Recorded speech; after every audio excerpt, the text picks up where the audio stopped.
Jennifer Seasons with us this week. Hello. Thanks so much for taking the time. Thanks for having us. Oh, we're so excited to be here. Great. Well, we've got three books releasing this week. I'm not sure if Marie's going to be able to join us, but we'll talk about her book a little bit too. But Laura, I thought we could start with you since your book released first, and your book is Keeper of the Hearth, and it's Yes. book 2 in the Three Sisters of Macbeth. Can Yes, you tell it us about that book? It is book 2. The Three Sisters Macbeth tells about a glen in Western Scotland in the Highlands that is being feuded over by 2 rival clans. And book 2 is about the middle daughter, and we all know what middle children can be like.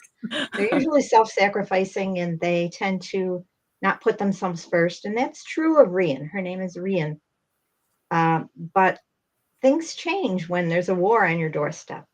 And she is the kind of person, I think there's one in every family who holds the family together. Mhm. She's the rock, she's the heart. That was her mother's place, but her mother has died, and she quietly stepped into that role. She's kept the hearth burning, she's kept the family together, she's kept people united.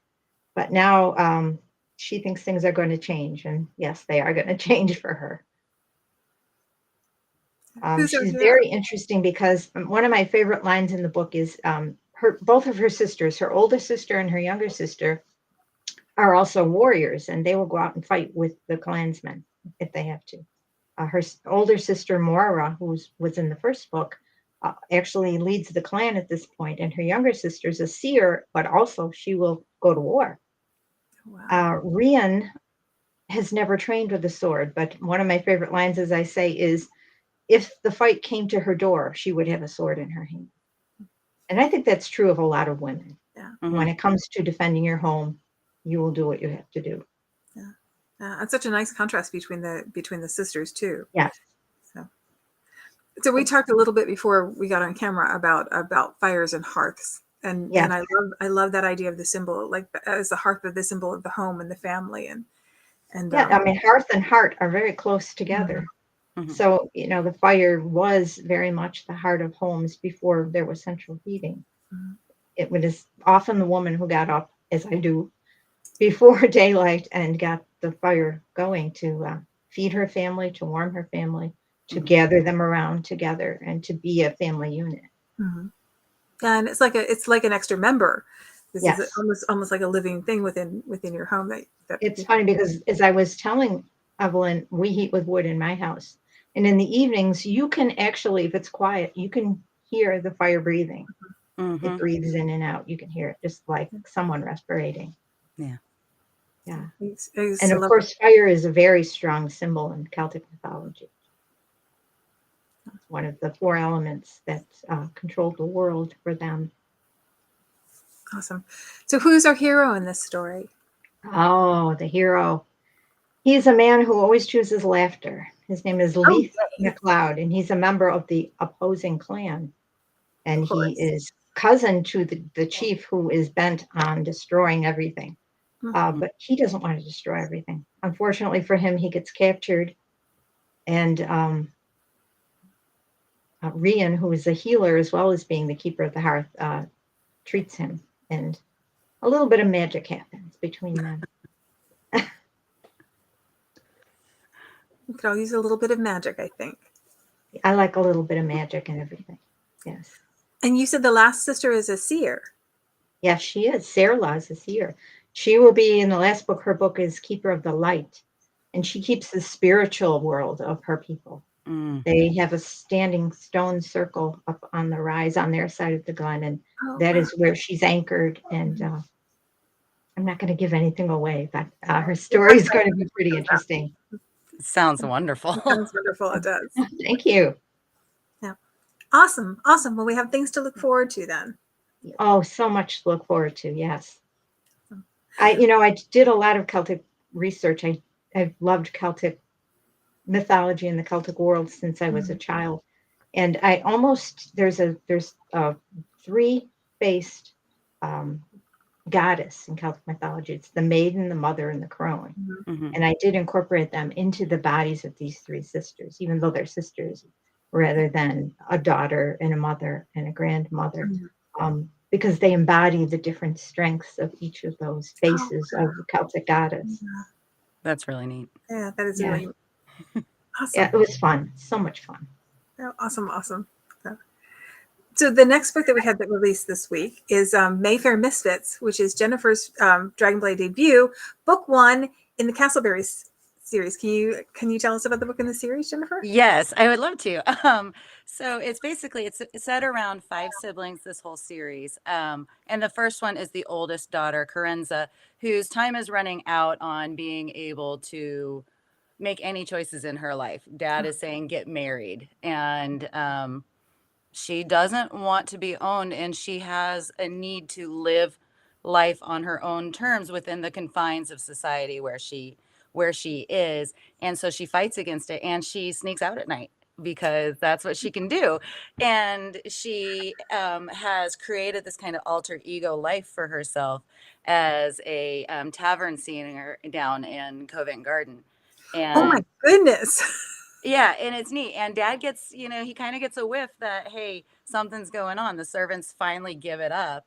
And so he doesn't know exactly what she's going on. He hasn't been able to catch her.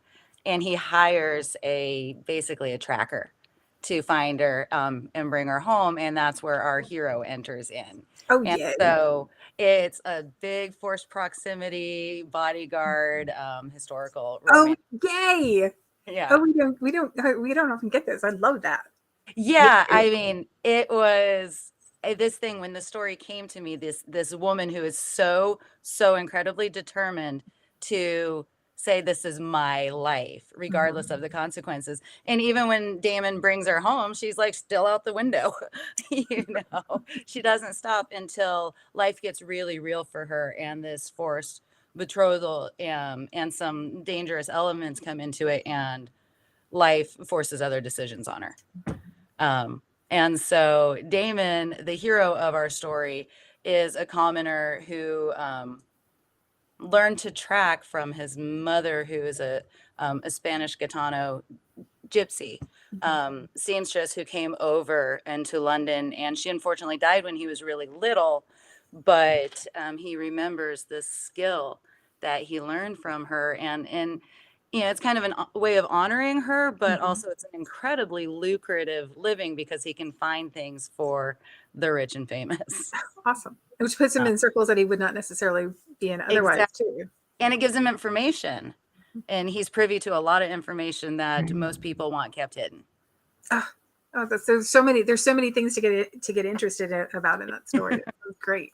It is. It's like an onion. There's all these layers to Yeah, it. yeah. So this is book one of a 5-book series. Can you It tell us a is. little bit about the setup for the series? It is. The series, again, it revolves around the Castleberry siblings loosely, and it goes through each one of the siblings finding their matches. But also the subplot that works throughout this whole series is something that I ran across, just this really cool historical fact about a group of killers in the 1700s who ravaged the Seven Dials area of London, and they called themselves the Mohawks. And they were a group of aristocratic men who were never ever caught. Oh, There's a wow. few historical accounts about this, and I was just like, this is crazy. Mm-hmm. And I wanted to bring that in. I love taking aspects of history and then incorporating it. And so my killers are called the revivalists because they are bringing back this aristocratic group of madmen, and this theme kind of runs throughout my stories in different angles in different ways, and then it wraps up in the last book with my Bow Street captain. So, and we're finally going to catch the killers. Please say we're finally going to catch the killers. Yes, they are. We finally catch the killers in it, and everybody gets their comeuppance in all their own ways, and it's marvelous fun. Well, it sounds like it. So Sounds then there's great. a pretty heavy element of romantic suspense too, I would imagine. There is, and not every book is quite as heavy into it.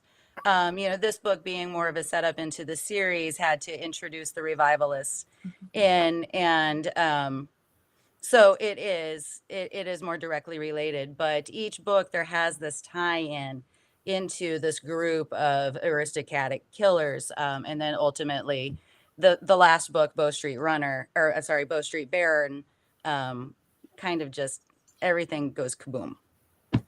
Well, at least I like it when I know. Like I'll wait with you for 5 books to get to the end to see who the killer is. I just want to make Right. sure. And to see them totally get their comeuppance. They deserve. Yeah. And these guys do, and it was crazy because there was a group of about a dozen men in the 1700s who were just for about a year and a half made all these sensational headlines. You can read these historical accounts, and it was just became almost like dime store novelish, like so sensationalized that I had to do something about it. Yeah. Well, at least fictionally, they'll get their comeuppance. So Yes. awesome. Well, they have a 3rd book that released this week as well, and that is Her Dreamy Deceiver. It's by Marie Higgins, and it's book 2 in the Worthington Legacy series. So I'll make sure I put that book and the links to all the other books in the comments of the recording. So if you haven't gotten them, you can grab them and start reading now, because why wait? So I know we talked in the beginning and did some very careful negotiation about what we were going to talk about the rest of the time, but. Right. Since Laura talked about doing research into Celtic mythology, and Jennifer, you talked about doing historical research, that we could take a couple minutes and maybe talk about how you research your books, how you research your series, where the little bits of inspiration come from, and how you keep from going down rabbit holes that keep you tied up for days and days and days. Because I think that would be very useful information to have. Do you want to go first, Laura? Sure. I never succeed in failing to go down the rabbit hole. I've been sucked down more rabbit holes than there are rabbits. But my favorite way to research is total immersion. I become obsessed with my subject. I read everything I can about it until it's not a subject to me anymore. I'm just there. And I think that's the best way to convey to the reader what people really lived, because this is what people lived. It's not something on a page. People who lived in those times didn't know they were making history. They were trying to live their lives.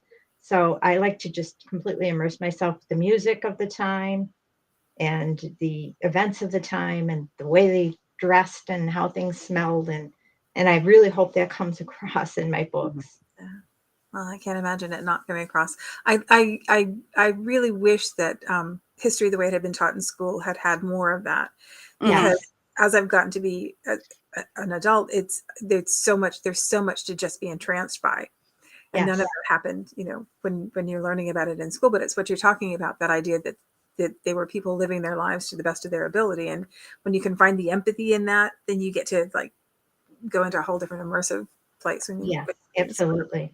You are there. I try to take my readers and place them into the lives of the people I'm writing about. Yeah, I love that. What about you, Jennifer? It's kind of like what I did with my running across the Mohawks. Is I tend to come up with, I have an idea that will spark, and then I go and I research it, and it's the rabbit hole, but I gleefully dive down the rabbit hole. And I'm not opposed to it in any way, shape, or form, because the more I can learn about something in specific, especially if it's, a small fact about history or small, detail, I want to get as accurate on it as I possibly can, but also I want to see it from all the different angles, and so when I'm writing or historical or I'm learning about it, it's how do I bring forth and push the envelopes that were within, actually existing in that time, because these are people's lives. How do you make a living for yourself if you don't have family money? How do you, as a woman, carve a space for yourself when you didn't have a right to any space at all? Yeah. I think that's a huge one for our authors too. That idea of how to write heroines that have agency in a time when having agency was not assumed or even easy. Your heroine goes out the window, right. She literally climbs down the tree because, and I asked myself, I was like, okay, so look, what if I had this dream to sing and to be a performer, but I'm an aristocratic person, And and I'm a female, so I can entertain people in my drawing room, but that's it. But what if I have this need for more? What do you do? Yeah. And it literally, I was like, I'm climbing out the window and I'm going to go find it.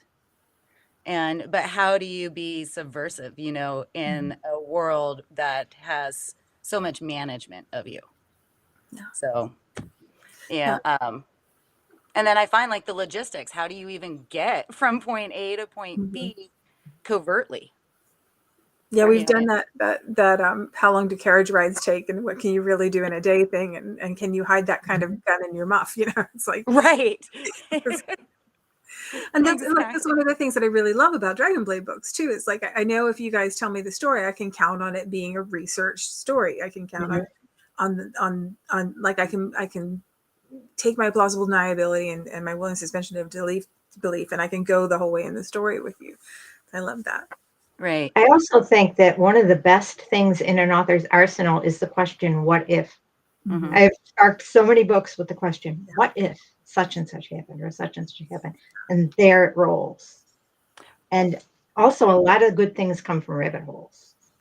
Yes, that's true. Yes. You find other Yes. absolutely. I mean, I can't tell you all the facts and all the really neat Yep. things for each series or book in the series that I came across that just expanded into major sub elements of my Yes. books. So rabbit holes are good. Rabbit holes are wonderful. Let's go down some rabbit holes. And I think if you're gonna not do that, the only answer really is to be concise with what you're looking for. Yeah. But that's not fun. No. You want the spark. You want the boom. You want it to come to you in a shower of glory. Mm-hmm. I'm holding out for the shower of glory from now on. Yes. The shower of glory. Sparkles and twinkle lights and the whole thing. Yep. Catherine Wheel. Mm. So we talked a little bit about what has turned into the free for all of research, Yes. rabbit hole research. Why don't we talk a little bit about the planning that goes into taking things from that boom of an idea to the whole way through to a book, and maybe because it's the beginning of the year, we could talk a little bit about how you structured that throughout the year, how you set up your writing goals throughout the year and your story goals. Well, I hate to say this, but I'm a pantser and I don't do much planning. So, I get down the rabbit hole, something goes boom, and I just spit it out on the page. So, I'm not much of a planner. I will get a structure in my head, but then I kind of lay it aside and let it happen. If that makes any sense. It Do you will get characters fulfill itself. first? Pardon me? Do you get the characters first? Do you know who the characters are, or do you get the kernel of the? No, usually I get the idea first. I get the what if this happened idea, and then the characters supply the idea. No. Because you have to have certain characters to make these things happen. And they just come. I don't know. Total pantser. Don't know where you go. I'm total pantser. When And you if go I get first, stuck, do you which do the same thing? rarely do I get stuck, but if I do, I'll let it go and it'll come. Mhm. So I'm Yeah. lucky. I think when you get stuck, it's because you're trying to force things, or often for me, it's because I'm trying to force things to go in a direction that they shouldn't go. Mhm. Or you're tired. You just get tired.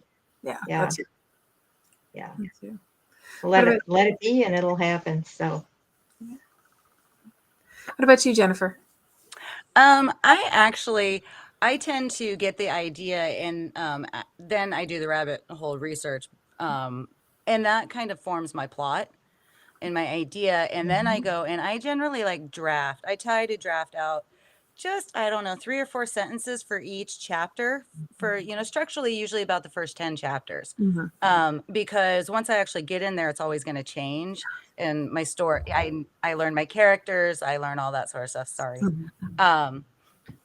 And so I do that. And then I go and I mad revise the whole thing after that. And that's when I'm able to kind of push and see where it goes. So it's like this half pantser thing, I'll go and I'll do 10 chapters and then I'll do 15 or 16 chapters. And then I stop and I assess and I've sketched out something else, but I'm like, that doesn't actually work anymore.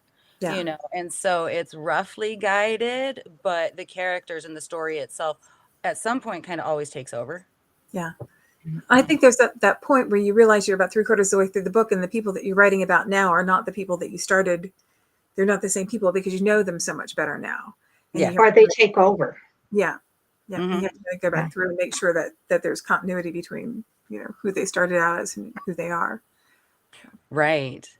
Right. And then you realize, and I'm sure that you do that, Laura, and you do this, Evelyn, like you're writing and suddenly you lay something down. It tends to be a plot point or just a comment. And you're like, I don't really know why I put that there. And then about 8 chapters later, suddenly you wrote yourself into that. And that was a really important part Yeah. It's of like something. magic. Yeah, and it's like your brain is just laying down those pathways Mhm. for you and you're just walking yourself there with your words to it. And it's really neat when you see that kind of Mhm. emerge. Yeah. Yeah. And I love having those kind of touch points throughout a book too, where I know I'm writing to this point because I know that this thing is going to happen. And it's almost like you have a guiding light to send you in the direction you need to go. I think that's so much easier than It takes a certain amount of trust in the Mhm. muse, I think. yeah. It does. Absolutely. Yeah. I used to be a pantser when I was a lot younger. And then I think with kids and my life being is I needed to get much more precise with my time Yeah. and with what I was doing. And that's when the outlining became more integral to my stories Mhm. with that. And now it's, like I said, now it's kind of this hybrid aspect to it where I still surprise myself and my characters surprise me, but it's not generally like a major detour from what I had originally set out. Yeah. And that makes a lot of sense when you're talking about balancing writing and family life too. You have to be able to step in and out of the story and being able to leave yourself markers so that it's easier to get into it again. Is really important. I think as women, we do that unconsciously. We balance all the time. Yeah. That's how we live. We balance everyone's needs. Mm-hmm. You're always keeping these Everyone's internal asked. tabs Yeah. on. Yeah. And that's some of what you were talking about with the heart of the family too, Laura. Yes. That idea of holding that space for everyone else. Mhm. Yes. Are there any things that you do to get yourself back into the writing space? Do you have playlists, or do you drink tea or coffee or light candles, or do anything to get your head in the right place? Well, for me, Planning or anything too that could work. I can reread if I reread what I've written the day before. I'll just be back there. Mhm. Also, music helps enormously. Mhm. Right kind of music. Yeah. I think for me, I actually listen to a lot of Celtic mandolin when I'm writing. wow. Mhm. It's things that don't have words, but that can kind of keep my brain activated. Yeah. And so I do. I kind of have this Celtic mandolin playlist that I'll go to, and I always need a cup of something. It doesn't really matter if it's cold, if it's hot, Mhm. if it's usually it's my coffee that's gone cold like 5 or 6 times. Yeah, but you still have to have it so you can reach for it, because otherwise I reach for empty space and then it stops you. Exactly. And then I'm all of a sudden just like ripped right out of that thought Mhm. mode, wondering where it is. Yeah. And so yeah, that's mostly it for me. I know that there are people who do a lot more than that, but again, it's like I'm gonna have a kid scream, Mom, I need something. And so if I had candles and I had all these other things, then Be a lot to leave, a lot to get into. right, it's a lot to take up and take down all the time. Whereas, it's accessibility as well. I do like what you said about the music though, that keeps part of your brain active while you're writing, because I think that's part of that flow state, is that Yeah. that idea of having one part of your brain just turned on while the words are coming at the same time. And I think that's like, it's lovely when you can tap into that place and the writing just flows. Yeah, and for me, it tends to be the Celtic music, and then also jazz, like street jazz. New Orleans street jazz will do that for me as well, as long as there's not words to it. If it's just the instrumental. Yeah, because the words play out. I sing along if the playlist has words. See, that's just it. Is then suddenly I'm singing the songs and I'm not actually thinking about the writing Yeah, anymore. you get distracted. Yeah. That song's so good. I can't write. So do you know do you ladies know what you're doing for the rest of the year? Do you have your kind of book schedule laid out for what you're writing for the rest of the year? I have an idea I'm working on for hopefully Dragonblade. It would be a 5-book series this time, but as Jennifer said, I want to get a little ahead Mm-hmm. before I, present anything. But, Yeah, we talked about that in the beginning, that Jennifer's pre-order was up for over a year. Mhm. I think as an author, that's nice to have all that time to, Yes. to kind of flesh through the series before you've got a release. It was good. It's also, a little bit more in the vein of a traditional print publication where you're Yeah, waiting. we don't usually go that long with pre-orders, so. Right, but I'm really glad with it being a 5-book series that I was given so much time to, get as much under my belt and get a feel for the series before this first one came out. Yeah. And so it's